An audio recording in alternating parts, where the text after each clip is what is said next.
Hello students, Neha ma'am this side. आज हम लोग करने वाले हैं क्लास 12 का चैप्टर सोशियोलॉजी सब्जेक्ट का chapter 2 demographic structures and Indian society. ठीक है। सो जिसने भी फर्स्ट वीडियो नहीं देखी फर्स्ट चैप्टर की वो जा सकते हैं। मैं लिंक शेयर कर दूंगी जो डिस्क्रिप्शन बॉक्स में फर्स्ट वीडियो की, जो कि फर्स्ट चैप्टर की, जिसमें सोशियोलॉजी क्या है, कैसे वो हमारे समाज को इम्पैक्ट करता है, क्यों जरूरी है, वो सब कुछ उसमें ऑलरेडी मैंने बहुत डिटेल में डिस्कस किया है।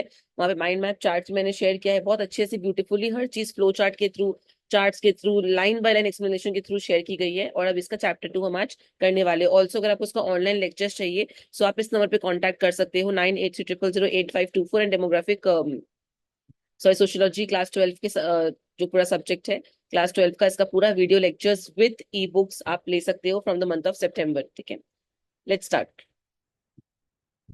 तो डेमोग्राफी है क्या वो समझते हैं, और इन सब चीजों करने के बाद इसका मैंने इस तरीके से चार्ट बनाया है ताकि आपको रिवाइज करने में काफी कन्वीनियंट रहेगा। तो आप प्लीज कॉपी पेन लेके बैठा, जो भी हम लोग डिस्कस करें उसको बहुत ही ब्यूटीफुली अपनी कॉपी में आपको हर एक चीज को लिखना है।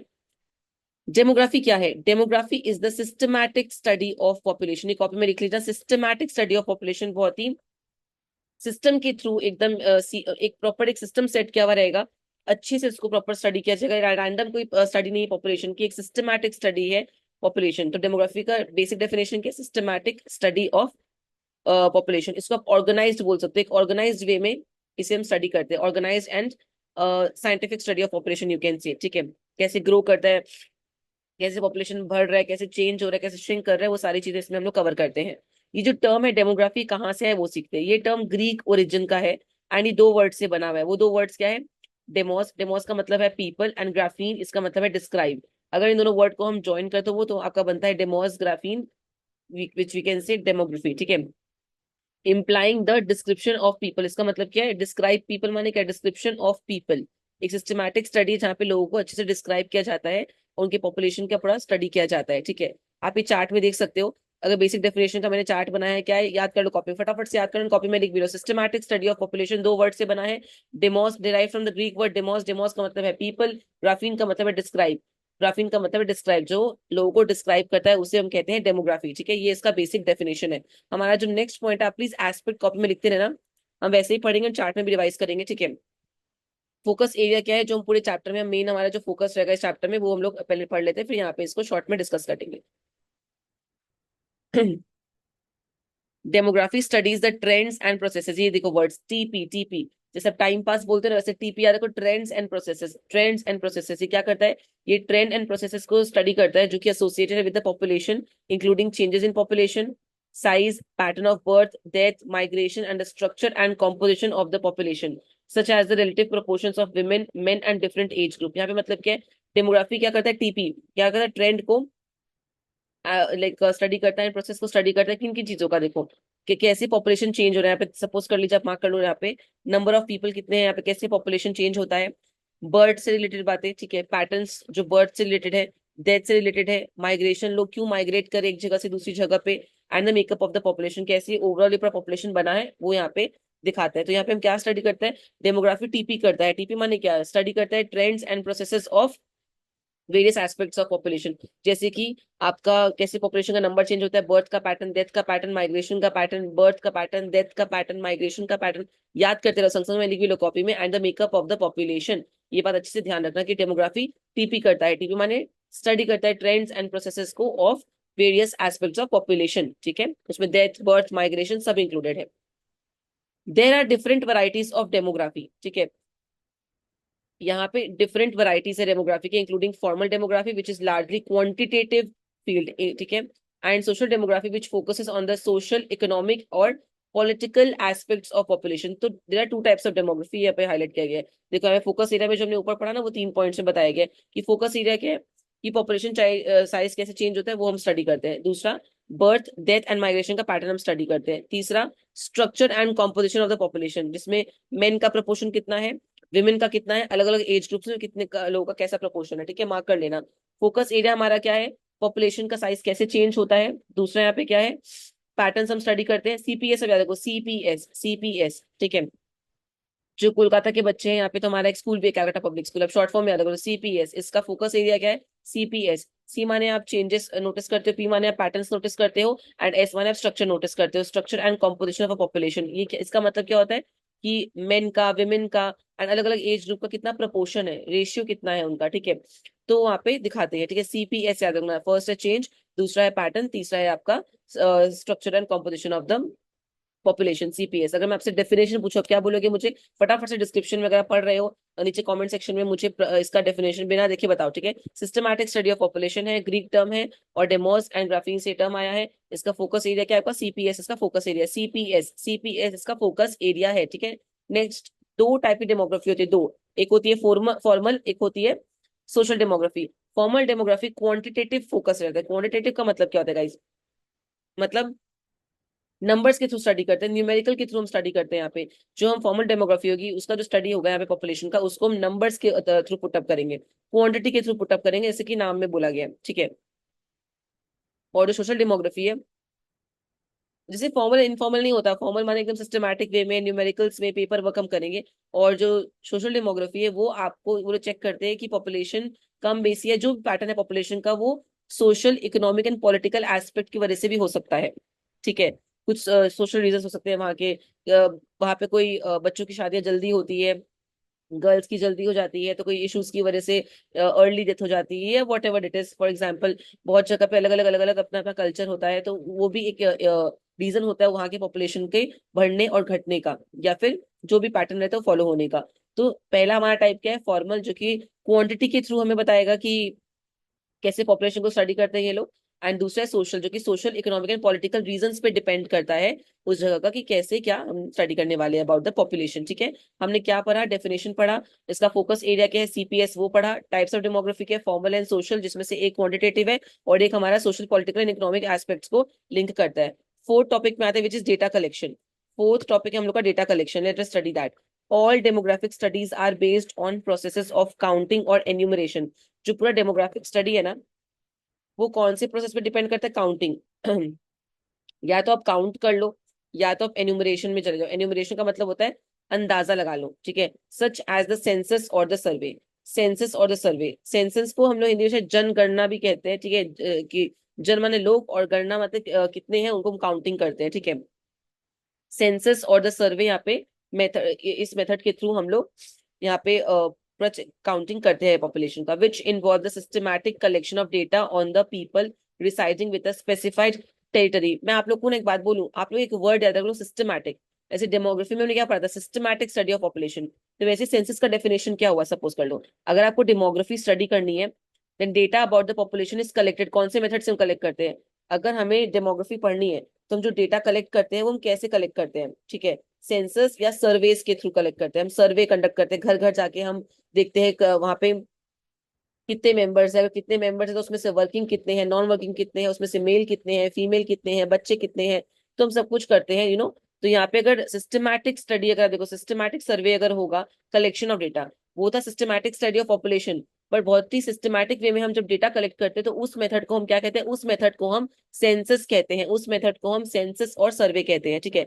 ये प्रोसेस में क्या होता है? आप काउंट करते हो पीपल का, या इन्फॉर्मेशन गैदर करते हो एक स्पेसिफिक एरिया में, बहुत ही सिस्टमैटिकली, एरिया वाइज आप करते हो सिस्टमैटिकली, ठीक है। काउंट करते हो, वहीं का इन्फॉर्मेशन गैदर करते हो एक स्पेसिफिक एरिया का। सपोज आप एक जगह रहते हो, वहाँ पे 100 फ्लैट्स है, एक कॉम्प्लेक्स है, वहाँ पे 100 फ्लैट्स है, तो सिस्टमैटिकली आप हर एक फ्लैट का पूरा इन्फॉर्मेशन गैदर करके उसे आप पुटअप करोगे वाया सेंसस और सर्वे, ऐसा बोला गया। तो आज का फर्स्ट टॉपिक क्या था? डेफिनेशन। सेकंड टॉपिक क्या था हमारा? Focus area which is CPS। Third topic क्या था हमारा? Types of demography which is formal and social. Formal में हम लोग क्वांटिटेटिव में जाते हैं, लाइक काउंटिंग होती है, न्यूमेरिकल के थ्रू हम करते हैं। और सोशल डेमोग्राफी जो होती है वो social, economic and political reasons की वजह से हम स्टडी करते हैं कि इन सब कारणों की वजह से पॉपुलेशन इम्पैक्ट होता है। उसके बाद हम दिखाते हैं कि सिस्टमैटिक कलेक्शन ऑफ डेटा क्या होता है। ये जो हमारा डेमोग्राफी है किस पे डिपेंड करता है? सेंसस और सर्वे पे डिपेंड करता है, जिसको हम कहते हैं सिस्टमैटिक कलेक्शन ऑफ डेटा, वो हमने स्टडी कर लिया, ठीक है। Demography is a field that is of special importance to sociology. जो हम सब्जेक्ट पढ़ रहे सोशियोलॉजी, उसमें डेमोग्राफी का बहुत बड़ा योगदान आप कह सकते हो है। In fact the emergence of sociology, जब सोशियोलॉजी सब्जेक्ट बन रहा था, इमर्ज हो रहा था, and its successful establishment as an academic discipline owned a lot to demography. जब ये इमर्ज हुआ, ठीक है, और ये अच्छे से एस्टैब्लिश हो गया एज एन एकेडमिक डिसिप्लिन, माने एक सेपरेट सब्जेक्ट के तौर पे, ये सब्जेक्ट बहुत ज्यादा ओ करता है, बहुत ज्यादा ओ करता है डेमोग्राफी को, ठीक है। मतलब सोशियोलॉजी जब सब्जेक्ट की तरह बना तो डेमोग्राफी का उसमें बहुत बड़ा कंट्रीब्यूशन है, ठीक है। यहाँ पे देखिए लिखा हुआ है demography is particularly important to sociology, बहुत इंपॉर्टेंट है सोशियोलॉजी के लिए, जो कि स्टडी ऑफ सोसाइटी को हम कहते हैं sociology, and development of sociology as a recognised academic subject. जो आज हम एक as a separate subject important subject में आता है सोशियोलॉजी फॉर सीबीएसई 12 11 12, तो वो जब वो कैसे बना, उसमें बहुत बड़ा इन्फ्लुएंस एंड हाथ है आपका डेमोग्राफिक स्टडीज का, तो यहाँ पे दिखाया जा रहा है, ठीक है। और ये chapter one of the most important chapter है आपके बोर्ड्स के लिए।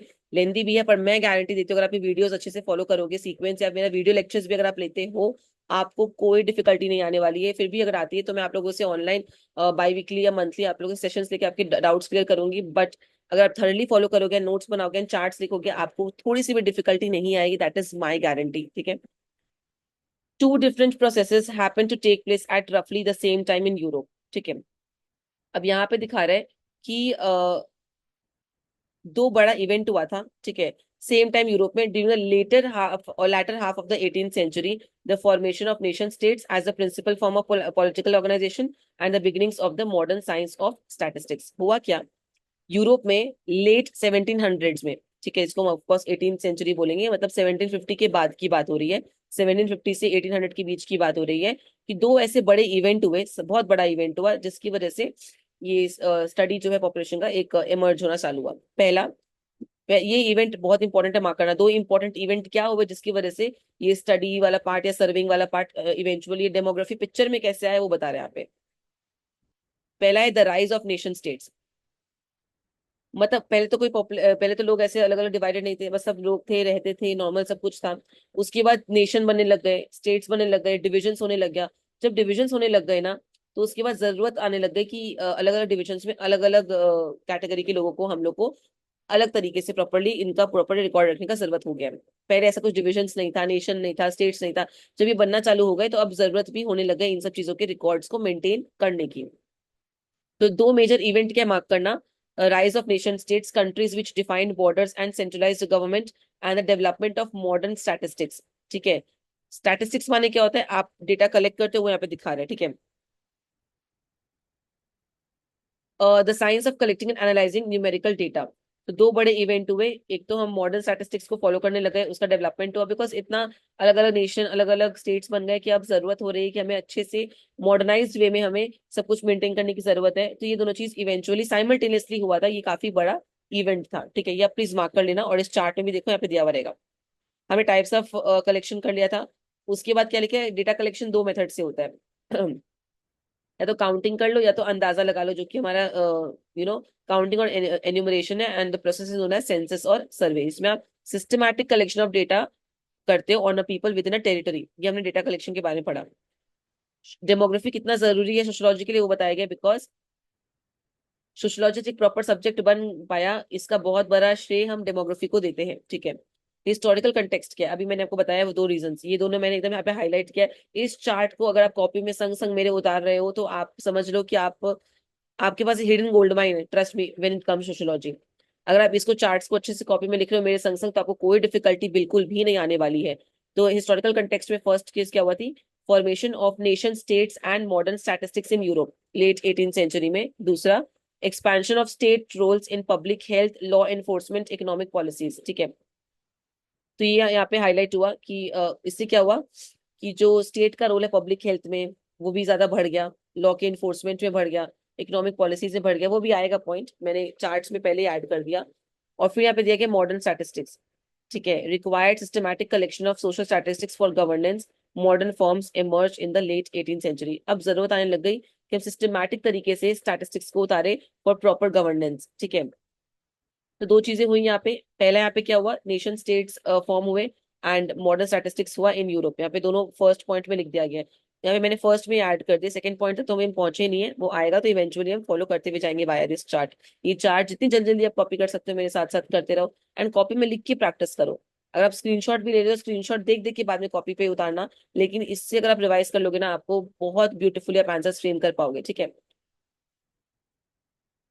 Two different processes happen to take place at roughly the same time in Europe during the ये तो हमने कर लिया ना, हाँ या हमने ये वाला पॉइंट कर लिया था। Next, the modern state had begun to expand its role and functions. अब क्या है, जो यहाँ के गवर्नमेंट थे उनका रोल एक्सपैंड हो चुका है, उनको और रिस्पॉन्सिबिलिटी लेनी पड़ रही है, अपने फंक्शंस को और एक्सपैंड करना पड़ रहा है। जैसे कि it had for instance begun to take an active interest in the development of early forms of public health management। अब इनको एक्टिव इंटरेस्ट लेना पड़ रहा है हेल्थ मैनेजमेंट के ऊपर, लॉ एंड ऑर्डर की मेंटेनेंस के ऊपर, देखो इकोनॉमिक पॉलिसीज के regarding agriculture and industry, taxation के ऊपर, रेवेन्यू जनरेशन के ऊपर, and the governance of the cities. ये 5-6 फैक्टर्स है, इनकी रिस्पॉन्सिबिलिटी थोड़ी और अब बढ़ जाती है बिकॉज ऑफ अलग अलग नेशंस एंड स्टेट्स डिवाइड हो रहे हैं। हेल्थ हो गया, लॉ एंड ऑर्डर हो गया, इकोनॉमिक पॉलिसी हो गया, एग्रीकल्चर को लेकर टैक्स वगैरह हो गया, रेम्यूनरेशन हो गया, गवर्नेंस हो गए। 6 पॉइंट्स है, कॉपी में संग संग उतार लो, ठीक है। These government started to actively manage and improve areas, ये तो हमने कर लिया, sorry. This new and constantly expanding sphere of state activity required the systematic and regular collection of social statistics or quantitative data on various aspects of the population and economy। आप देख रहे हो government का role expand कर रहा है, तो बहुत जरूरी हो गया था रेगुलरली डेटा कलेक्ट करना, ठीक है, पॉपुलेशन के ऊपर एंड इकोनॉमी के ऊपर, जिसे हम कहते हैं सोशल स्टैटिस्टिक्स। ये एग्जाम में अगर आएगा what do you mean by social statistics, तो यहाँ पे मार्क कर लेना। बिकॉज गवर्नमेंट का रोल एक्सपैंड हो रहा है, तो it became very important necessary you can say to regularly collect detail data. Regularly detail data collect करना बहुत जरूरी हो गया था पॉपुलेशन के एंड इकोनॉमी के ऊपर, तो इसे हम कहते हैं सोशल स्टैटिस्टिक्स। 3 बात याद रखो, गवर्नमेंट का रोल एक्सपैंड हुआ, एक्सपैंड होते क्या हुआ, हमें डेटा चाहिए था पॉपुलेशन एंड इकोनॉमी के ऊपर, ठीक है, ईपीई आप याद रख सकते हो, ठीक है।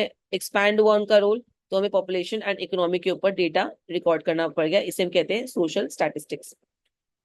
The practice of the collection of social statistics by the state is in itself much older। ये जो प्रैक्टिस है ना, ये आज की नहीं है, काफी पुरानी प्रैक्टिस ही है, but it acquired its modern form towards the end of the 18th century। पर होता है ना, इसे एक मॉडर्न अप्रोच मिला towards end of 18th century. ये डेटा रिकॉर्ड करना बहुत नया मेथड नहीं था, डेटा पहले भी रिकॉर्ड होता था, बट इसको मॉडर्न वे में, थोड़ा और एनहांस्ड वे में काम कराया गया in the late 18th century.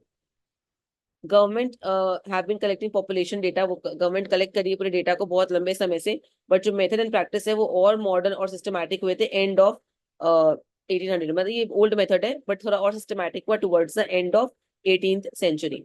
The American census of 1790, ये सब एमसीक्यू में आएगा गाइस, मार्क कर लेना।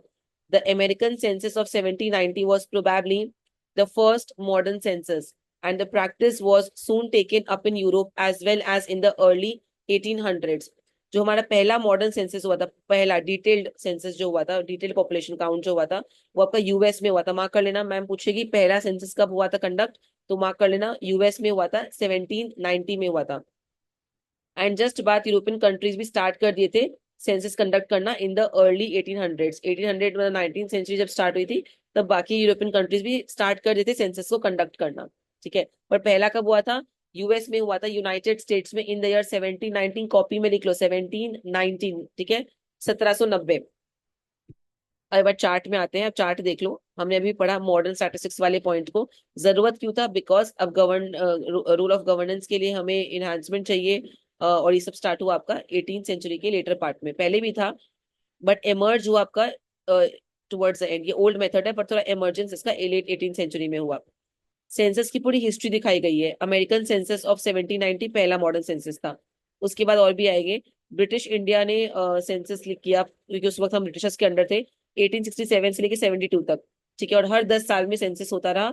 उसके बाद से 1881 में हर 10 साल में सेंसस रिकॉर्ड होता रहा।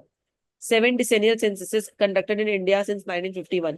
1951 से लेके 10 ऐसे सेंसस रिकॉर्ड हो गए हैं, सबसे रिसेंट 2011 का है, ठीक है। उसके बाद भी शायद कोविड की वजह से कुछ पोस्टपोन हुआ था ना, अभी करंटली आई थिंक आया है कि नहीं, मुझे ऑनेस्टली मैंने इसको चेक नहीं किया अभी तक, I will check it once. पर मुझे लास्ट जब मैंने देखा था तो लास्ट मुझे याद था कि बिकॉज ऑफ कोविड उन्होंने ये चीज को पोस्टपोन किया था, तो अभी आई थिंक हो गया होगा या नहीं, वो मैं चेक करके आपको डिस्क्रिप्शन में या कहीं पे अपडेट कर दूंगी, ठीक है। तो हमने क्या पढ़ा, ये पूरा सेंसस की हिस्ट्री। अगर मैम पूछेगी हिस्ट्री ऑफ सेंसस के बारे में, अब ये 3 पॉइंट्स लिख दो, you are good to go, कुछ नहीं चाहिए आपको उसके बाद फिर, ठीक है। देखो यहाँ पे पढ़ लेते हैं। The American census of 1790 was probably the first modern census. जो अमेरिकन सेंसस है 1790 का, वो पहला मॉडर्न सेंसस है। And the practice was soon taken up in Europe as well in the early 1800। जो पहला मॉडर्न सेंसस था वो यूएस में 1790 में हुआ था, एंड उसके बाद यूरोपियन कंट्री भी स्टार्ट कर देते सिमिलर सेंसस को इन the early 1800s। In India, censuses began to be conducted by the British Indian government India में गवर्नमेंट ने स्टार्ट किया था 1867 से 72 तक, जो मैंने आपको चार्ट में दिखाया है। एंड उसके बाद हर 10 साल पे ये चीज हुई है। 1881 से ये लगातार होने लग गई। ठीक है, मतलब फ्रॉम दिस ईयर ऑनवर्ड्स 1881 से एकदम रूटीन वाइज हर 10 साल में ये चीज होने लग गई थी। और अभी तक इंडिया ने कितना रिकॉर्ड कर लिया मैंने आपको बताया। जब से हम इंडिपेंडेंट हुए तो 1951 के बाद से हम लोगों ने 7 डिसेनियल सेंसस रिकॉर्ड कर लिए। सबसे लेटेस्ट आपका 2011 का है। मार्क कर लेना, पहला सेंसस कब हुआ था, फिर ब्रिटिशर्स ने हमारा सेंसस कब किया था, उसके बाद 1881 से लगातार रिकॉर्डिंग हुई है। और हम फ्रीडम मिलने के बाद 1951 ऑनवर्ड 7 हमने रिकॉर्ड कर लिया। लेटेस्ट हमारा 2011 का है। इसमें कुछ अगर अपडेट होगा तो I will mention that in the description box. The Indian census is the largest such exercise in the world. अच्छा, हम इंडियन सेंसस को इतना बड़ा क्यों कह रहे हैं, जब चाइना हमसे पॉपुलेशन में थोड़ा ज्यादा है, फिर भी इंडियन सेंसस को हम क्यों बड़ा कह रहे हैं? ठीक है, since China which has a slightly larger population does not conduct regular census. ये आ सकता है कि why Indian census is the biggest data collection exercise in the world, because China में ये लोग रेगुलर सेंसस नहीं करते हैं, इंडिया करता है।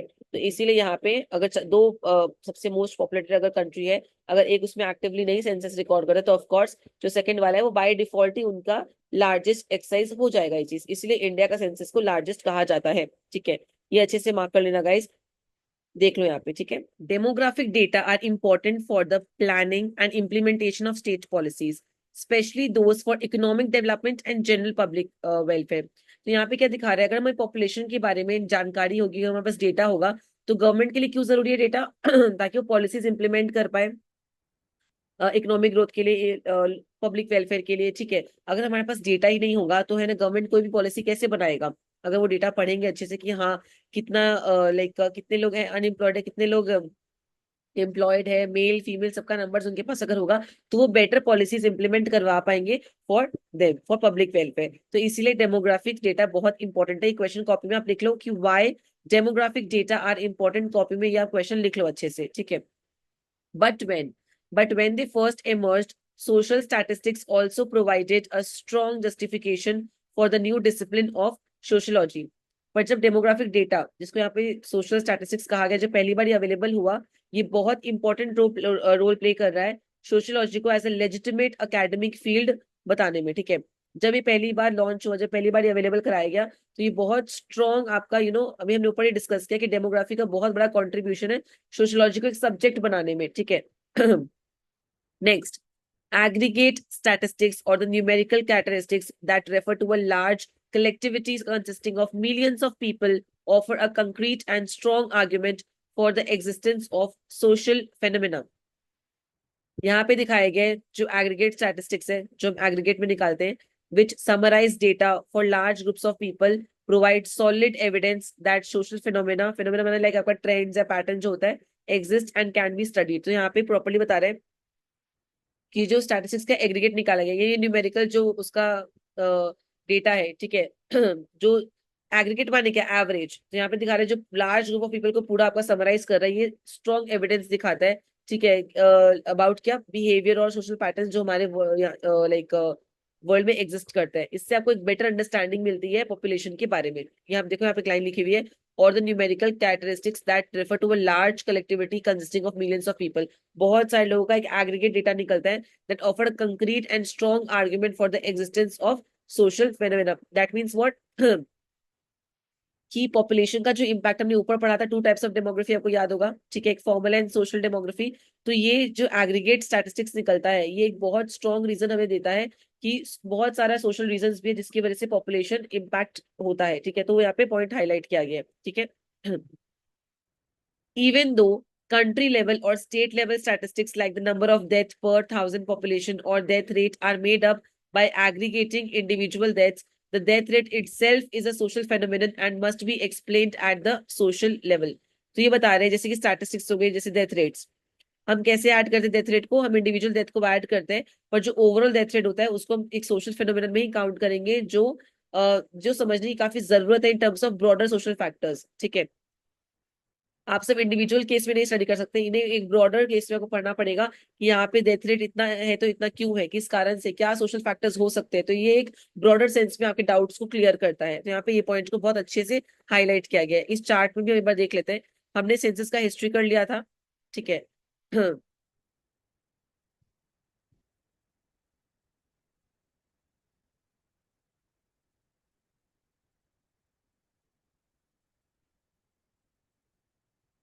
हमने सेंसस का हिस्ट्री कर लिया था, विच हमने जो हिस्ट्री वाला पार्ट है वो हमने कंप्लीट किया ही था। सिग्निफिकेंस ऑफ डेटा हमने कंप्लीट कर लिया था। अब आते हैं एग्रीगेट स्टैटिस्टिक्स में। Numerical characteristics representing large collectives essential for understanding social phenomena like death rate as a social phenomena. हमने अभी पढ़ा कि जो न्यूमेरिकल हमें स्टैटिस्टिक्स मिलता है ये बहुत इंपॉर्टेंट है, जरूरी है सोशल फेनोमेनन को समझने में, जो कि हमने ऊपर ही पढ़ा था टाइप्स ऑफ डेमोग्राफी में। सोशल रीजंस क्या हो सकते हैं इसके, ठीक है। अगर मैम पूछेगी why what is the significance of data, तो यहाँ पे दिखाया गया important for state policy planning. लो प्लानिंग के लिए, वेलफेयर के लिए काफी जरूरी है इस तरह का डेटा, ठीक है। एमिली डर्कहिम स्टडी, तो यहाँ पे इनका पॉइंट अभी नेक्स्ट आने वाला है। Emile Durkheim famous study explaining the variation in suicide rates across different countries was a good example of this. Emile Durkheim बहुत ही फेमस एक सोशियोलॉजिस्ट है, ठीक है। उन्होंने एक स्टडी कंडक्ट किया एंड उस स्टडी में क्या था कि वो देख रहे थे कि क्यों सुसाइड रेट्स अलग अलग है हर कंट्री में। ये क्या दिखा रहे हैं, अगर सुसाइड का रेट्स अलग अलग है हर कंट्री में, दैट मीन्स कि अलग अलग सोशल फैक्टर्स हो सकते हैं इन डिफरेंसेस के पीछे। हर एरिया का अपना अपना रीजन हो सकता है, हर एक इंसान का इंडिविजुअल कुछ पर्सनल रीजन हो सकते हैं फॉर कमिटिंग सुसाइड्स, ठीक है। तो एमिली डर्कहिम एक बहुत ही फेमस सोशियोलॉजिस्ट जिन्होंने ये स्टडी कंडक्ट किया था, प्लीज आप कॉपी में लिख लो। So sorry. Next, Durkheim argue that the rate of suicide, कि जो लोग मर रहे हैं पर 1 lakh population, had to be explained by social causes, even though each particular instance of suicide may have involved reasons specific to that individual or his or her circumstances। डॉकिम का कहना है कि जो ओवरऑल सुसाइड का रेट है एक in the population, ये बहुत सारे सोशल फैक्टर से इन्फ्लुएंस्ड होता है। इवन वो कह रहे हैं कि सोशल रीजन हो सकते हैं, वहाँ का एरिया कैसा है, वहाँ का कल्चर कैसा है, वो एक फैक्टर हो सकता है। इवन दो सुसाइड यहाँ पे कह रहे हैं कि पर्सनल रीजन से भी बहुत लोगों का अपने अपने पर्सनल रीजंस भी होते हैं फॉर कमिटिंग सुसाइड, ठीक है। वो हर एक का अपना अपना यहाँ पे यूनिक है, यहाँ पे लिखा हुआ है might be caused by personal reasons unique to that person, जो वो इंसान ही जानता है, ठीक है। पर इसका सोशल रीजंस भी एक बहुत बड़ा फैक्टर हो सकता है। Sometimes sometimes a distinction is made between formal demography and a broader field of population studies. आपको याद होगा, अब ये कुछ वर्ड सुना सुना लग रहा होगा। फॉर्मल डेमोग्राफी हमने ऊपर पढ़ा था टाइप्स ऑफ डेमोग्राफी में, और एक था आपका सोशल डेमोग्राफी। तो ये जो पॉपुलेशन स्टडीज आप देख रहे हो ना, ये सोशल डेमोग्राफी के लिए ही बोला गया है। कभी कभी एक डिफरेंस बनाया गया है एक फॉर्मल और सोशल डेमोग्राफी में। फॉर्मल डेमोग्राफी क्या है, जो हमने ऊपर पढ़ा उसको थोड़ा ब्रॉडर टर्म में यहाँ पे बताया जा रहा है। फॉर्मल डेमोग्राफी प्राइमरीली कंसर्न होता है with the measurement and analysis of the components of population change, ठीक है। वो मेजर करता है और एनालाइज करता है फैक्टर्स को जिसकी वजह से पॉपुलेशन चेंज होता है, like death rate, birth rate, migration, ठीक है। मेजर करता है, एनालाइज करता है। आप मार्क कर लेना, अगर कॉपी में ड्रॉ कर लो अगर आपको करना है तो। formal demography and is demography को formal demography plus you can write down this one social demography, कि ये मेजर करता है और एनालाइज करता है बर्थ रेट को, डेथ रेट को, माइग्रेशन को, इन सब फैक्टर्स को ये एनालाइज करता है। इसका फोकस क्वांटिटेटिव एनालिसिस पे रहता है, क्वांटिटी पे रहता है, for which it has a highly developed mathematical methodology suitable for forecasting population growth and changes in the composition of population।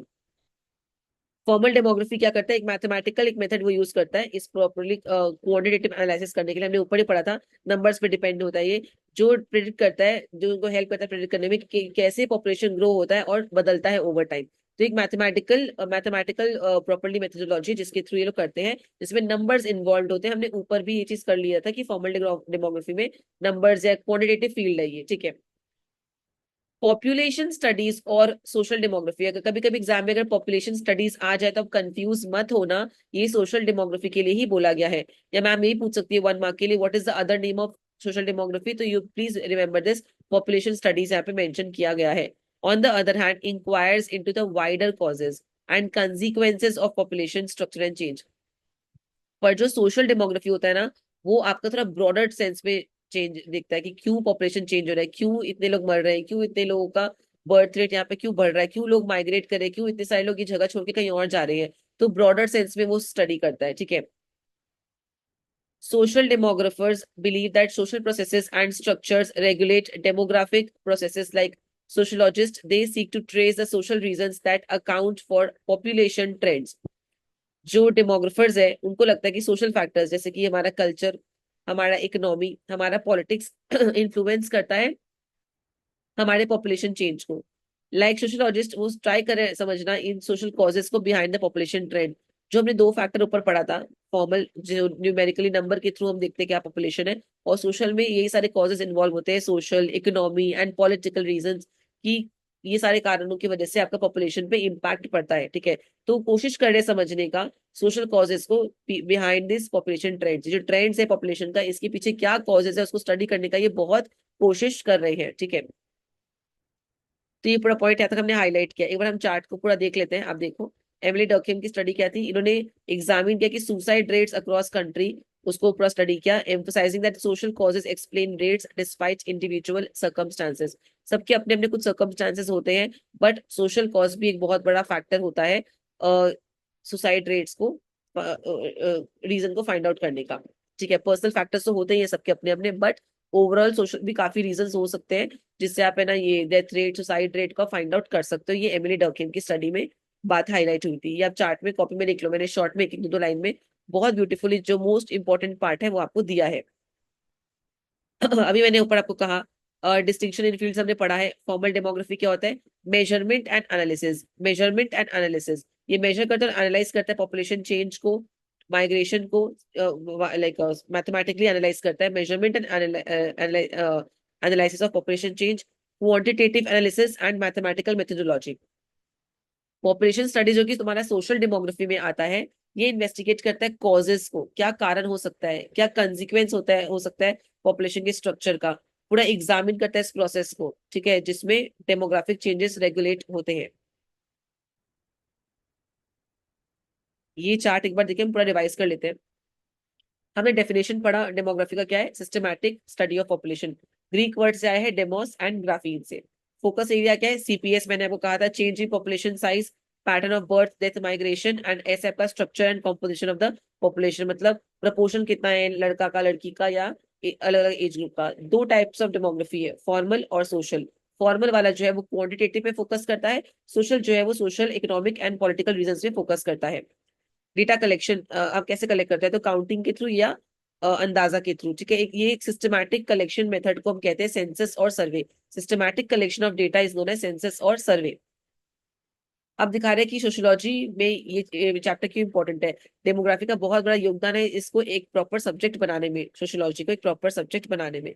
इसका हिस्टोरिकल कंटेक्स्ट क्या है, ये दो बहुत बड़े इवेंट हुए थे। पहला इवेंट था कि नेशन स्टेट्स फॉर्म हुए थे, और दूसरा मॉडर्न स्टैटिस्टिक्स फॉर्म हुआ था यूरोप में लेट 18th सेंचुरी में।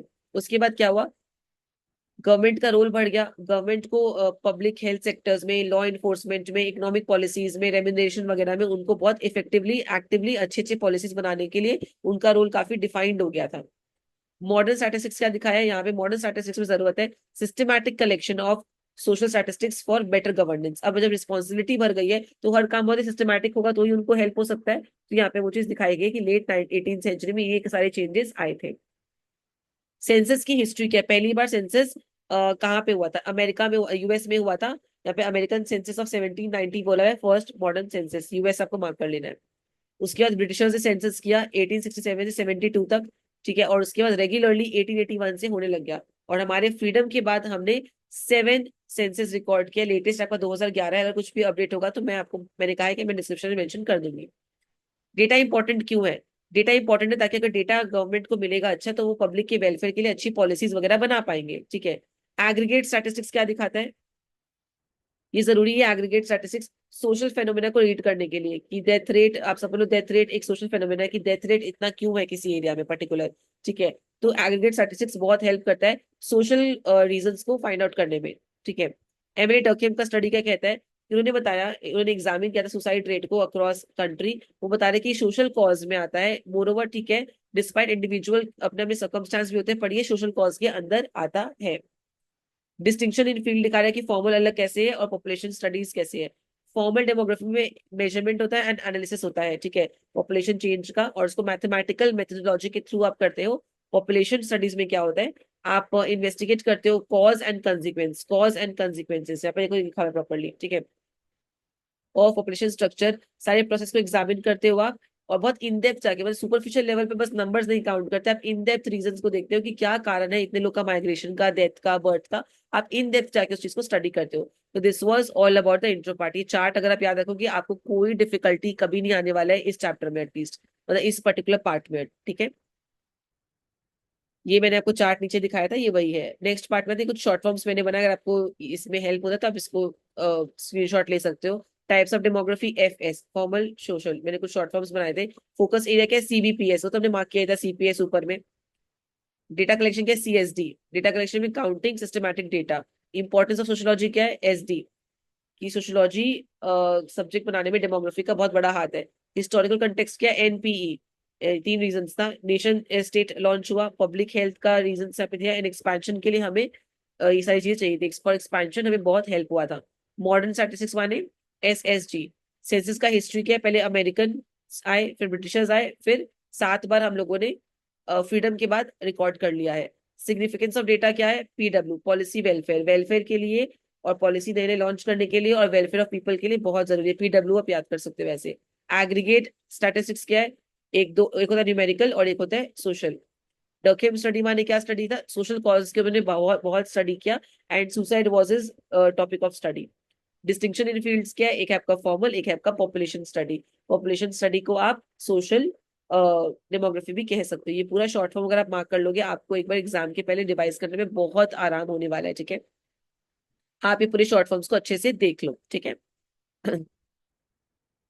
नेक्स्ट, ये पूरा चार्ट बनाया हुआ है डेमोग्राफी का, स्टडी ऑफ पॉपुलेशन है, डेफिनेशन, इंपॉर्टेंस क्यों है, हिस्टोरिकल कंटेक्स्ट मैंने आपको बताया था, एनपी, फोकस एरिया क्या है, change, birth, death, structure, types में formal, informal, formal and social, data collection क्या काउंटिंग से कर सकते हो या सर्वे से कर सकते हो। मॉडर्न स्टैटिस्टिक्स से क्या हेल्प होती है, सिस्टमैटिकली काम हो पाता है। सेंसस का हिस्ट्री क्या है, अमेरिकन, ब्रिटिश एंड इंडियन, ऊपर हमने मार्क किया, और इंडियन में 7 बार हमने अभी तक रिकॉर्ड कर लिया, लेटेस्ट 2011 का रिकॉर्ड किया है। Significance of data for planning, policy and welfare, क्या इंपॉर्टेंस है इसका। Aggregate statistics, number show social. Durkheim का स्टडी यहाँ पे हाईलाइट किया गया है। Distinction in field, formal versus population studies यहाँ पे हाईलाइट किया गया है। अब आते हैं Malthusian story, theory of population growth के ऊपर, ठीक है। ये बच्चों को बहुत डिफिकल्ट लगता है, पता नहीं क्यों। तो ये इसको इसका भी मैंने चार्ट बनाया है जो आपको बहुत हेल्प करेगा। मैं चार्ट को यहाँ पे नीचे की तरफ हाईलाइट कर देती हूँ ताकि आप जब पढ़ो तो आपको थोड़ा सा इफेक्टिवली मैं दिखा पाऊँ हर चीज, ठीक है। The Malthusian theory of population growth. The passage introduces the Malthusian theory, a well-known idea about how population growth affects society, developed by Thomas Robert Malthus. ठीक है, Malthusian जो थ्योरी है ये किसने डेवलप किया था, ये एक बहुत नाम है, थॉमस रॉबर्ट मैल्थस, मार्क कर लेना। Among the most famous theories of demography is the one associated with the English political economist Thomas Robert Malthus. ठीक है, he was an economist, Thomas Robert Malthus। इनका बर्थ अब याद रखो 1766 से लेके 1834। आपके बुक में ना एक नीचे जब पैराग्राफ आप पढ़ोगे इस थ्योरी के बारे में, एक बॉक्स में इनके बारे में एक बेसिक इंट्रोडक्शन दिया हुआ है।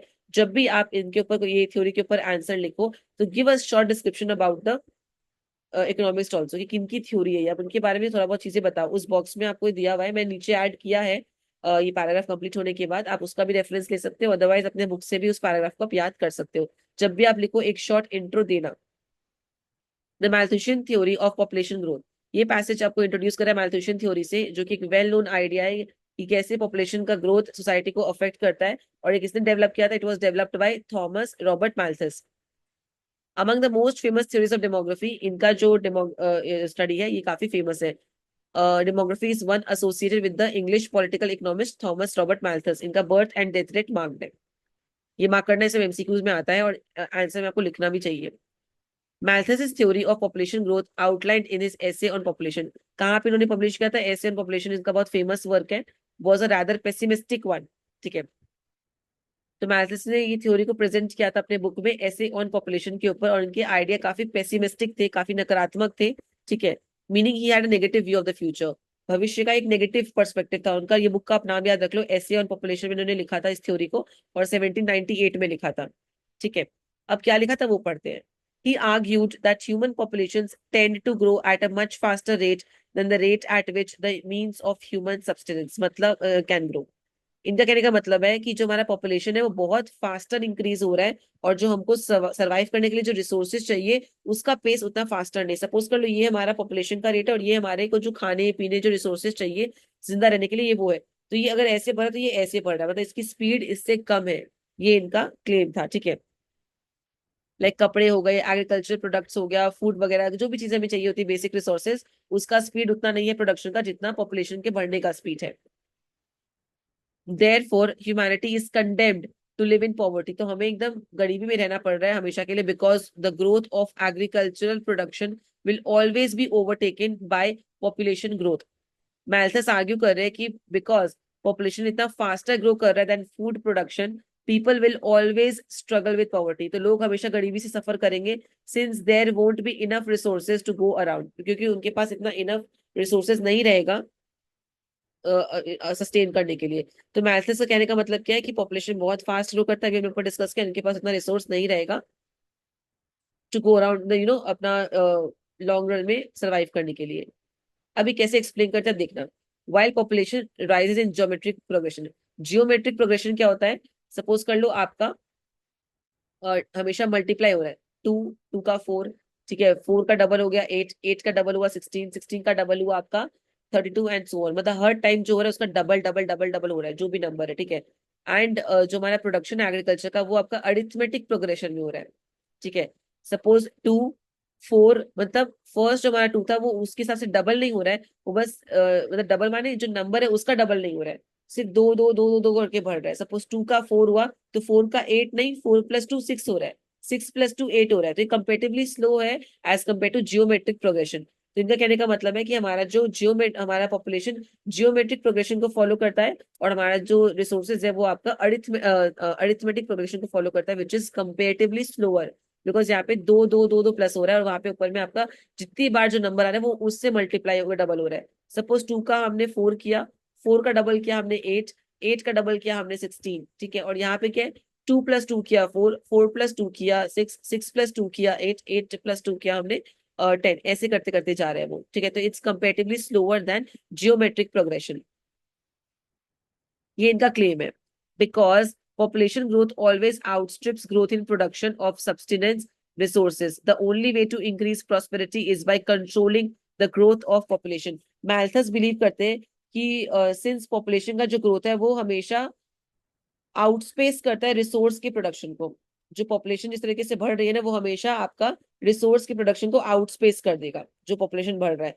The only way to improve living standards is to control और रिड्यूस द पॉपुलेशन ग्रोथ। एक ही तरीका है स्टैंडर्ड्स को इम्प्रूव करने का, कैसे आप कंट्रोल कर सकते हो या कम कर सकते हो पॉपुलेशन ग्रोथ को, ठीक है। मैल्थस यही कहना चाह रहे हैं हमें कि हमेशा हमारा जो पॉपुलेशन है वो रिसोर्स को आउटस्पेस करने ही वाला है, तो हमें पॉपुलेशन को कंट्रोल करना पड़ेगा ताकि हम रिसोर्स को ऑप्टिमाइज ऑप्टिमम यूज करवा पाए, ठीक है। Unfortunately, humanity has only a limited ability to voluntarily reduce the growth of its population through preventive checks. Preventive checks exam में आया, कॉपी में लिख लेना, मैंने चार्ट में अलग से बनाया है कि आपको दिखा देंगे कैसे, वो हम लोग रिवाइज करेंगे। सच एज पोस्टपोनिंग मैरिज और प्रैक्टिसिंग सेक्सुअल एब्सटिनेंस और सेलिबसी। तो मैल्थस कह रहे हैं कि बहुत ही कम सक्सेस हुआ है हमारा वॉलंटरीली, माने अगर निजी अपना जिम्मेदारी ले कि नहीं हमें पॉपुलेशन को कम करना है, तुम किस मेथड से कर सकते हैं, लेकिन हम इसमें फेल हो गए हैं। जो हम वॉलंटरी कर सकते हैं वो मेथड हमने बहुत अच्छे से नहीं यूटिलाइज किया, जैसे कि शादी लेट करना। अगर शादी लेट करेंगे तो बच्चे होने में बहुत प्रॉब्लम आएंगी एक एज के बाद, तो आप उसमें डिफिकल्टी आएगी, तो डिलेइंग मैरिज। दूसरा है प्रैक्टिसिंग एब्सटिनेंस, तीसरा है सेलिब्रेट रहना, ठीक है। मतलब शादी लेट करना या फिर शादी नहीं करना, ये सारे फैक्टर्स है, या काफी सारे चाइल्ड बर्थ चीजों को भी फॉलो करना, तो ये सब चीजें यहाँ पे हाईलाइट की गई है। ये वाले पार्ट को प्लीज कॉपी में मार्क करना, मैं आपको एक चार्ट दिखा रही हूँ, अगर हो पाए तो इस चार्ट को आप at least first 3 point of mark कर लो अच्छे से, जो हमने पढ़ा था, ठीक है। रिवाइज करते हैं। मैल्थुसियन थ्योरी क्या थी हमारी, इकोनॉमिक्स का नाम क्या है, रॉबर्ट थॉमस रॉबर्ट मैल्थस, और इन्होंने कहाँ पे पूरा डिटेल दिया है, ऐसे ऑन पॉपुलेशन 1798 में, सारे इंपॉर्टेंट पॉइंट मैंने यहाँ पे दिया है। की कॉन्सेप्ट क्या है, पूरा पेसिमिस्टिक व्यू है इनका कि पॉपुलेशन बेसी बढ़ता है as compare to the resources which we need to survive. अब पॉपुलेशन वर्सेस प्रोडक्शन उन्होंने क्या समझाया, जियोमेट्रिक प्रोग्रेशन समझाया, और अरिथमेटिक प्रोग्रेशन क्या है वो यहाँ पे दिया हुआ है। जियोमेट्रिक प्रोग्रेशन आपका 2 4 8 16 32, मतलब जितनी बार हो उतनी बार डबल हो रहा है, और एग्रीकल्चर जो है वो सिर्फ ट्वाइस डबल हो रहा है, ठीक है। टू का फोर, फोर प्लस टू वैसे डबल हो रहा है, इट इज कंपेरेटिवली स्लोअर। यहाँ तक हमने पूरा कर लिया था। कंसिक्वेंस क्या है इसका, विच इज पॉवर्टी, गरीबी, ठीक है। Humanity is doomed to poverty because agricultural production cannot keep pace with population growth. अगर इस तरीके से चीजें बढ़ती रहेंगी तो हम बहुत गरीब रह जाएंगे, बिकॉज हमारा जो प्रोडक्शन है वो पॉपुलेशन के संग पेस नहीं रख पा रहा है। तो ये कह रहे हैं कि population is one of the major reason for poverty. It's a very big statement, अपने थ्योरी में उन्होंने बहुत बड़ा स्टेटमेंट दिया है कि जो हमारा पॉपुलेशन है वो बहुत बड़ा कारण है हमारी गरीबी का। हो सकता है वन ऑफ द रीजन हो, बट काफी और भी मेजर फैक्टर्स है बिहाइंड लाइक पॉवर्टी, बट उन्होंने पॉपुलेशन को बहुत बड़ा रीजन यहाँ पे अपनी थ्योरी में मेंशन किया। ये प्लीज इस चार्ट में से आप मार्क कर लो। बहुत सारे बच्चों को हमेशा होता है कि मैथ्यूशियन थ्योरी का नोट्स कैसे बनाए, चार्ट्स कैसे बनाए, तो आप ऐसे इसको अच्छे से बना के कर सकते हो काम। प्लीज इसको लिख लो अच्छे से। यहाँ तक आप कंप्लीट कर लो, उसके बाद हम लोग आगे बढ़ते हैं। दो दो टॉपिक करके मैं एक एक वीडियो आप लोग को अपलोड करूंगा ताकि आप अच्छे से इन डिटेल टॉपिक्स को पढ़ पाओ, ठीक है।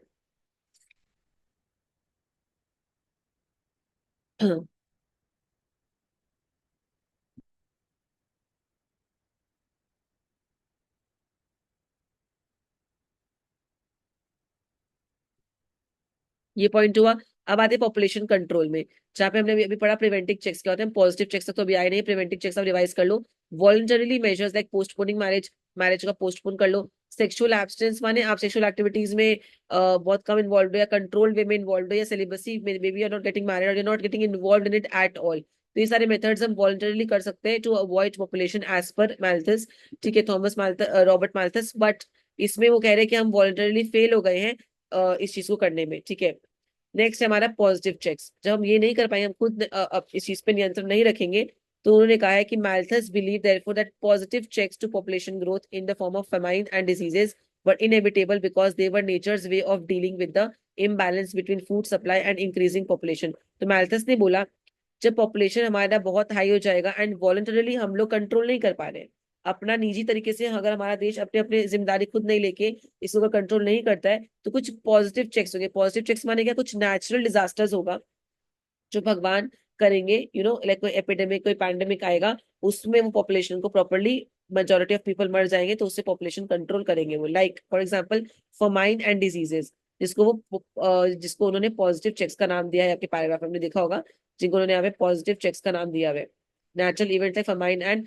तो मैम बोलेगी अगर what are the two ways of population control as per Malthusian theory. One is तुम्हारा प्रिवेंटिव चेक्स, दूसरा आपका पॉजिटिव चेक्स। प्रिवेंटिव चेक्स में क्या होता है आपका postponing marriage, sexual abstinence, celibacy, या फिर पॉजिटिव चेक्स में नेचुरल डिजास्टर्स लाइक फेमाइन और अदर डिजीजेस, ठीक है। तो उन्होंने कहा तो भगवान क्या करेंगे, भगवान का तरीका है ये, नेचर का तरीका है पॉपुलेशन को रिड्यूस करने का, क्योंकि ताकि वो बैलेंस कर पाए with the lack of resources. अगर ये पॉपुलेशन और ये रिसोर्सेज है तो नेचर ऐसा कुछ करके पॉजिटिव चेक्स लाके इसको बैलेंस में क्रिएट करेगा, ऐसा मैल्थ्यूशियन थ्योरी, मैल्थ्यूशियन जो है थ्योरी में मेंशन किया रॉबर्ट मैल्थस ने, ठीक है। Malthus theory was influential for a long time. बहुत लंबे समय तक इनकी थ्योरी को लोगों ने पढ़ा, माना, अच्छा इनका रिस्पॉन्स था। But it was also challenged by theorist who claimed that economic growth could outstrip population growth. Malthus का जो थ्योरी है वो वाइडली एक्सेप्टेड है, सालों से लोग इसको एक्सेप्ट कर रहे हैं। बट इनकी और भी थ्योरी है जो बाद में बट और थ्योरी निकली जो इसके अगेंस्ट आर्ग्यू कर रही थी। मतलब काफी साल तक इनकी थ्योरी को लोगों ने माना, पर इसके बाद और भी थ्योरिस्ट आए और उन्होंने इस बारे में इनकी थ्योरी को क्रिटिसाइज किया। कहने का मतलब है क्या क्लेम किया उन्होंने, that economic growth could actually surpass population growth. तो उन्होंने अगर मैम पूछेगी क्रिटिसिज्म ऑफ मैथ्यूशियन थ्योरी, तो यहाँ पे वो सब पॉइंट आप ऐड कर लेना। क्या बोला गया था उन्होंने कहा कि जो इकोनॉमिक ग्रोथ है ना वो एक्चुअली हमारे पॉपुलेशन ग्रोथ को सरपास कर सकता है। अगर इकोनॉमिकली हम लोग ग्रो कर जाएंगे तो एक्चुअली पॉपुलेशन ग्रोथ को वो चीज सरपास कर जाएगी। However the most effective refutation of this theory was provided by the historical experience of European countries. पर बेस्ट एविडेंस किसने प्रोवाइड किया था इनके थ्योरी के अगेंस्ट, वो आया था यूरोप में कुछ हुआ था, वो यहाँ पे मेंशन किया जा रहा है, जहाँ पे इनकी प्रोडिक्शन ट्रू नहीं हुए थे। यूरोप में ऐसा कोई इवेंट हुआ था जहाँ पे इन्होंने जो बातें बोली वो ट्रू नहीं हुआ था। हुआ क्या, the pattern of population growth began to change. वहां का पॉपुलेशन ग्रोथ का जो पैटर्न है वो चेंज होने लग गया in the later half of 19th century. मतलब 1850 के बाद से जो पैटर्न था वो बदलने लग गया था, ठीक है। And by the end of the first quarter of the 20th century these changes were quite dramatic. And जो फर्स्ट क्वार्टर ऑफ था 20th सेंचुरी का, ये चेंजेस काफी ड्रामेटिक थे, काफी और प्रोमिनेंट, काफी और प्रोनाउंस्ड थे चेंजेस। क्या थे वो चेंजेस हम लोग देखते हैं। इनकी थ्योरी एक्चुअली फॉल्स प्रूव हुई है कुछ कुछ इंस्टेंसेस पे, इसी लोगों ने इनकी थ्योरी की प्रॉपरली क्रिटिसाइज भी किया हुआ है, ठीक है। Birth rates had decline, birth rate decline कर गया, and outbreak of epidemic diseases were being controlled. Birth rate माने जो बर्थ नंबर ऑफ बर्थ था वो डिक्रीज हो गया, एंड सोसाइटी और बेटर हो गई थी at controlling diseases that use to cause large scale death, ठीक है। मतलब बर्थ रेट कम हो गया एंड एपिडेमिक जो था आपका वो कंट्रोल आ गया था, तो इन्होंने जो बोला उसका उल्टा ही हुआ यहाँ पे। Malthus's prediction were proved false because both food production and standards of living continue to rise despite the rapid growth of population. उन्होंने कहा कि ये दोनों एट पार नहीं चल सकते, पॉपुलेशन बढ़ रहा है उसके बावजूद फूड का प्रोडक्शन भी बढ़ रहा था और लोगों के रहने का तरीका स्टैंडर्ड भी काफी अच्छे से बढ़ रहा था, तो इनका थ्योरी यहाँ पे भी फॉल्स प्रूव हो गया था, ठीक है। Malthus was also criticized by liberal and Marxist scholars for asserting that poverty was caused by population growth. हाँ, मैंने आपको ऊपर बताया भी कि इन्होंने जो बोला ना कि पॉवर्टी का बहुत बड़ा कारण पॉपुलेशन ग्रोथ है, ये पूरा सही नहीं हो सकता, तो ये देखिए यहाँ पे आ भी गया वो पॉइंट। Critics ने क्या बोला, that problems like poverty and starvation were caused by the unequal distribution of economic resources rather than population growth. तो critics ने कहा कि गरीबी का कारण सिर्फ population नहीं हो सकता है, अनइक्वल डिस्ट्रीब्यूशन हो सकता है ऑफ इकोनॉमिक रिसोर्सेज, कि एक जो पर्टिकुलर सेक्शन ऑफ पीपल है वो बहुत लग्जरी में रह रहा है और मेजोरिटी 90% लोग जो है बहुत गरीबी में रह रहे हैं, तो अनइक्वल जो हमने डिस्ट्रीब्यूशन किया है उसकी वजह से गरीबी है, ना कि सिर्फ पॉपुलेशन की वजह से गरीबी है। An unjust social system allowed a wealthy and privileged minority to live in luxury while the vast majority of the people were forced to live in poverty. उन्होंने आर्ग्यू किया कि एक अनफेयर सोशल सिस्टम अलाउ करता है small rich minority को comfortably रहने के लिए, जो मैंने आपको बताया कि एक अनफेयर सिस्टम है कि एक छोटा सा माइनॉरिटी जो ग्रुप है वो कंफर्टेबली रह रहे हैं और मैक्सिमम जो लोग हैं वो गरीबी में रह रहे हैं, which was a real cause of economic issues like poverty and starvation. जब भी आप थ्योरी लिखोगे ना, थ्योरी में आप स्टार्ट करोगे डिस्क्रिप्शन से कि किसने इस थ्योरी को लिखा है, कौन थे वो, इकोनॉमिक सब कुछ बताओगे आप, उसके बाद आप थ्योरी का फैक्टर्स बताओगे, उसका दो जो पॉइंट था वो आप बताओगे, ठीक है, प्रिवेंटिव एंड पॉजिटिव जो हमने पढ़ा था। उसके बाद इसका जो क्रिटिसिज्म है वो भी आप हाईलाइट करना, मैंने चार्ट में वो भी हाईलाइट किया, आपका चार्ट आपका ब्रह्मास्त्र है, मैं आपको बोलूंगी, अगर आप चार्ट ढंग से फॉलो करोगे कुछ भी जरूरत नहीं है आपको। The power of population is so superior to the power of the earth to produce sustenance for man that premature death must in some shape or other visit the human race. तो मैल्थस argue कर रहे हैं और उन्होंने कहा कि जो human population का एबिलिटी है ग्रो करने का is much greater than the earth ability to produce enough resources like food. मतलब इंसान का पॉपुलेशन बहुत बढ़ रहा है तादाद में और अर्थ का उतना कैपेसिटी नहीं है उस तादाद की चीजों को प्रोड्यूस करने का, लाइक खाने का, उस चीज को सपोर्ट करने के लिए। तो इस इम्बैलेंस की वजह से early death will inevitably affect humanity in some form. Death होगा, खाने को नहीं मिलेगा तो लोग मरेंगे, मरने से क्या होगा, ह्यूमैनिटी अफेक्ट होगा इन सम और the other form, it will affect the human race को यहाँ पे लिखा हुआ है, ये इनका कहना था। The vices of mankind are active and able ministers of depopulation. They are the precursors in the great army of destruction and often finish the dreadful work themselves.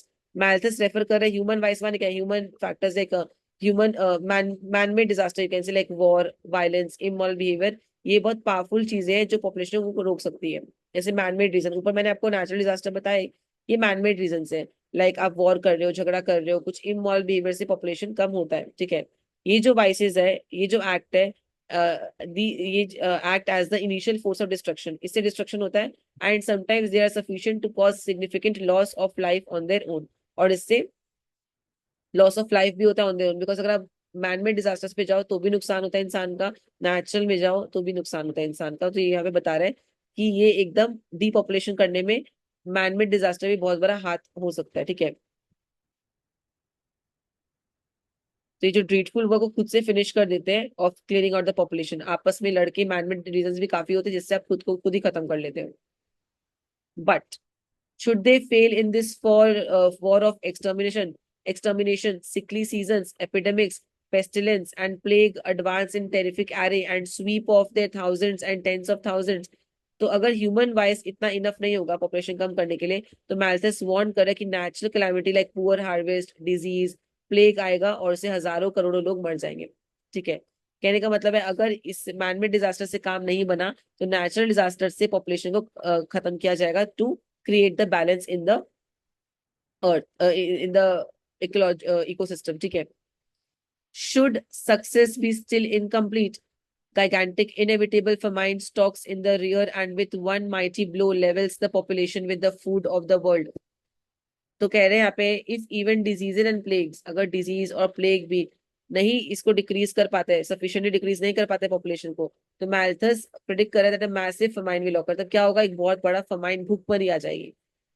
अगर बीमारियां और प्लेग भी इसको अगर कम नहीं कर पाए पॉपुलेशन को, तब क्या होगा, तब भूखमरी आएगी। ठीक है, दिस फमाइन बीइंग अनअवॉइडेबल, ये फमाइन आप अवॉइड नहीं कर पाओगे, ये पॉपुलेशन को कम कर देगी इस लेवल तक जो हमारे फूड सप्लाई को मैचअप करेगा। मतलब अगर मैन मेड डिजास्टर काम नहीं हुआ, अगर बीमारियों से प्लेग से काम नहीं हुआ, तो फमाइन आएगा एंड उससे पॉपुलेशन कम होकर लेवल में ले आएगा उसको फूड सप्लाई से।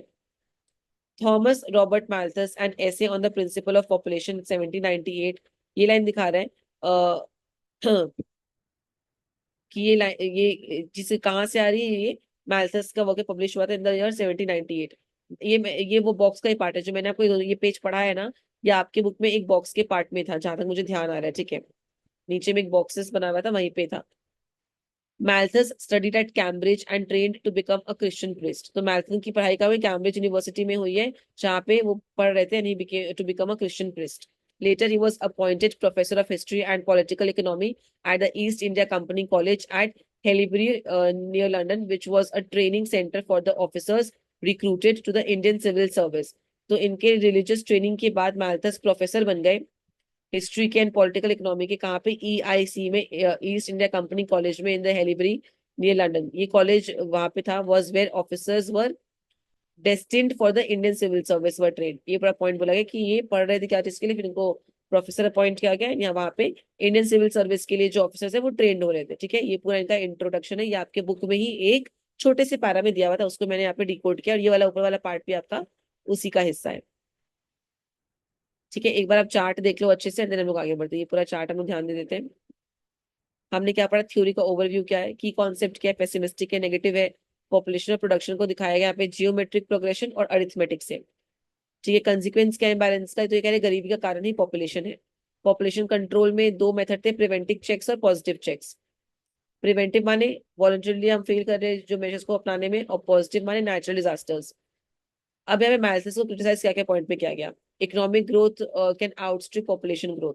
पहला बात कि इकोनॉमिक ग्रोथ अगर हो जाएगा तो पॉपुलेशन ग्रोथ को वो आउटस्ट्रिप कर जाएगा। दूसरा, यूरोप में दिखाया है कि फूड प्रोडक्शन से, ठीक है, लिविंग स्टैंडर्ड्स, फिर food production and living standards बढ़े हैं पॉपुलेशन के बढ़ने के साथ साथ। तो इनका जो थ्योरी है फॉल्स प्रूव हो गया कि अगर पॉपुलेशन बढ़ेगा तो फूड का प्रोडक्शन नहीं बढ़ेगा, ये वहां पे फॉल्स प्रूव हो गया। बर्थ रेट डिक्लाइन हुआ 19th century and early 20th century, birth rate कम हुआ एंड एपिडेमिक डिजीज भी कंट्रोल हुआ, जिससे इसका प्रोडक्शन प्रेडिक्शन फिर से फॉल्स प्रूव हो गया। ठीक है, 19th and early 20th century में फिर से बर्थ रेट आपका डिक्लाइन कर गया था। ठीक है, तो वहां पे फिर से इनकी बातें झूठी प्रूव हो गई। Liberal and Marxist critic, poverty and starvation are caused by unequal distribution of resources. उन्होंने कहा, क्या कहा कि गरीबी होती है अनइक्वली चीजों को डिवाइड करने से, ना कि सिर्फ पॉपुलेशन ग्रोथ से। अनजस्ट सोशल सिस्टम जो होता है वो एक गरीब वो एक वेल्दी माइनॉरिटी को रिच लाइफस्टाइल देता है, और गरीब जो मेजोरिटी है वहां पे उनको बहुत पुअर लाइफस्टाइल देते हैं। आप देखो ना, कुछ लोग इंडिया में अगर अमीर है तो बहुत अमीर है, अनाप शनाप पैसे हैं उनके, आने वाली आई थिंक जनरेशन्स खा सकते हैं। और कुछ लोग गरीब है तो इतने गरीब है कि सुबह का खाना अगर मिल जाए तो दोपहर की चिंता हो जाएगी, इतने गरीब है। तो ये आप डिफरेंस देख लो यहाँ पे। ठीक है, वही लिबरल मार्क्सिस्ट क्रिटिक ये सब पॉइंट्स बोल रहे हैं। इनका पूरा क्रिटिक वाला पॉइंट आपका ये यहाँ से लेके एक दो तीन जब कॉलम देख रहे हो ना, ये पूरा में कवर होगा। फिर मैल्थस का बैकग्राउंड जो मैंने आपको बॉक्स में बताया वो यहाँ पे हाईलाइट हुआ है। पढ़ाई की कैम्ब्रिज में हुई है, ट्रेंड ये हुए थे ये क्रिश्चियन प्रिस्ट बनने के लिए, प्रोफेसर बने हिस्ट्री एंड पॉलिटिकल इकोनॉमी का ईस्ट इंडिया कंपनी कॉलेज में, हेलबरी विच इज नियर लंदन। ठीक है, ये पूरा आप याद कर लो, ये चार्ट का भी एक बार स्क्रीनशॉट ले लो अच्छे से, ये आपके लिए एकदम एकदम आपको प्रॉपर्ली ब्रह्मास्त्र एग्जाम्स के लिए इसको अच्छे से रिवाइज कर लो। फिर अगर आपको उस पैराग्राफ में से एक भी वर्ड भूल जाओगे तो मैं देखूंगी फिर उस चीज को। ठीक है, पर बिल्कुल भूलने का चांस ही नहीं है। ये इसके शॉर्ट फॉर्म है। ठीक है, की concept PG is greater than AP, population growth is bigger than agriculture production, population versus production वाला पॉइंट हुआ। कंसिक्वेंस क्या है वो दिखाया है, कंट्रोल, क्रिटिसिजम्स एंड ये। अगर मैल्थस थ्योरी का नोट्स बनाना हो तो ये चार्ट आप एग्जैक्टली फॉर्म कर लो, लर्न कर लो, आपका काम हो जाएगा। ये इसका पूरा मैंने चार्ट बनाया मैल्थुशियन थ्योरी ऑफ पॉपुलेशन ग्रोथ का। देखो, की कॉन्सेप्ट क्या है वो दिखाया है, पॉपुलेशन वर्सेस प्रोडक्शन हमने हाईलाइट किया है, कंसिक्वेंस हाईलाइट किया है। ठीक है, क्रिटिसिज्म हमने पढ़ा है। विद दिस हम 2 मेजर टॉपिक्स जो है वो कवर कर चुके हैं आज। आज हमने स्टडी किया स्टार्टिंग में डेमोग्राफी क्या है, जैसे अभी चार्ट देख सकते हो। डेमोग्राफी क्या है, फोकस एरिया क्या है, टाइप्स के डेमोग्राफी का, डेटा कलेक्शन किस तरीके से होता है, सेंसस वाला मेथड हमने पढ़ा, इंपॉर्टेंस क्यों है डेमोग्राफी फॉर सोशियोलॉजी, क्या हिस्टोरिकल रीजंस था वो दिखाया गया है, मॉडर्न स्टैटिस्टिक्स से क्या हेल्प हो रहा है गवर्नमेंट को, सेंसस की हिस्ट्री क्या है, पहली बार कहाँ पे सेंसस हुआ था, सेकंड टाइम कहाँ पे हुआ था, एंड देन थर्ड टाइम कहाँ पे हुआ था। तो मैंने शॉर्ट में फॉर्म किया अमेरिका, ब्रिटिश, इंडिया, ABI आप याद रखना, America, British and then India. Important क्यों ये दिखाया गया, एग्रीगेट स्टैटिस्टिक्स क्यों इंपॉर्टेंट है, फिर एमए डर्कहिम का स्टडी सुसाइड को लेके वो दिखाया गया, एंड लास्ट में formal demography and population studies, जिसको आप सोशल डेमोग्राफी भी बोल सकते हैं, उनके बीच में डिफरेंस दिखाया गया। ठीक है, तो ये आप याद कर लोगे तो ये आपका पूरा ये टॉपिक हमने किया, और दूसरा हमने मैल्थ्यूशियन थ्योरी यहाँ पे कंप्लीट किया। ठीक है, और ये एक इकोनॉमिस्ट है, मैंने मुझसे बाय मिस्टेक सोशियोलॉजिस्ट निकल गया था। ठीक है, सो यस, अगली टॉपिक जो है वो वापस से मैं 2 टॉपिक शेयर करूंगी, तब तक के लिए आप यहाँ तक कवर करो एंड पूरा लर्निंग करके आप जितने शॉर्ट में नीचे कमेंट्स में पूरे आंसर को, ये वीडियो को आप डिस्क्राइब कर सकते हैं, डिस्क्राइब करो। Okay, thank you guys.